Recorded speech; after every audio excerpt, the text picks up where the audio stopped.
Guys, this is Miss Harwell, and I'm going to talk to you today about theme. So firstly, we have to understand what theme is. So theme is often referred to as the moral of the story or the lesson that we learn from reading a text or from watching a movie or media. So theme is really what the reader takes away from the text. It's that lesson or that moral that we hold on to after we've read the text. There are rules of theme to remember.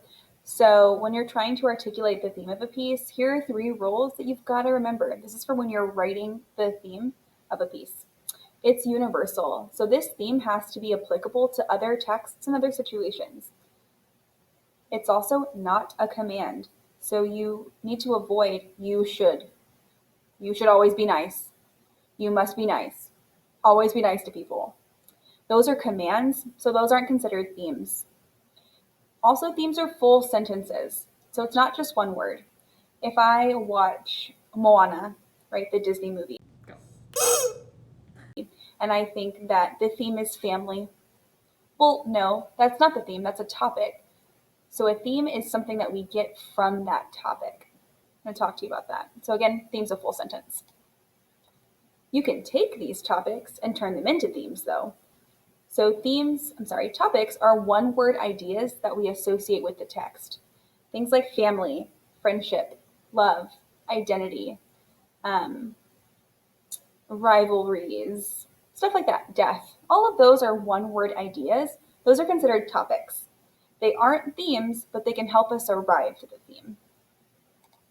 Okay, let's talk about Cinderella for a second. So Cinderella, you know the Disney story. You might have seen the animated or you've seen the live action remake.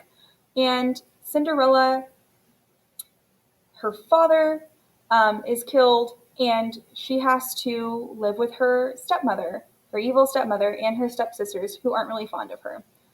She ends up having to do some hard labor and work around the house, and they don't treat her very well.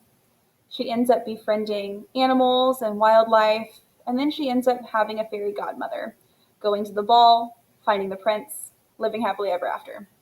Okay, that's Cinderella. Now we can think of topics for Cinderella. That would be things like family, love, wealth and poverty, self-worth, time, friendship, belonging. All of those are topics. Those aren't themes. They do help us arrive to theme, though. So down here in these boxes, I've listed some themes. I've written these themes for Cinderella. So they are associated with the topic. So you'll notice here I have love as a topic. I have love in my thematic statement. Even when you've given up on it, love can present itself in unsuspecting ways. I have to make sure that that follows all the rules of theme, and it does. My next one, in the midst of poverty, there are still things to be grateful for. And then lastly, despite who you reside with, family doesn't have to be blood related. All of these are themes, lessons that we're learning from this movie. So now you're going to work on figuring out some themes for your personal narrative.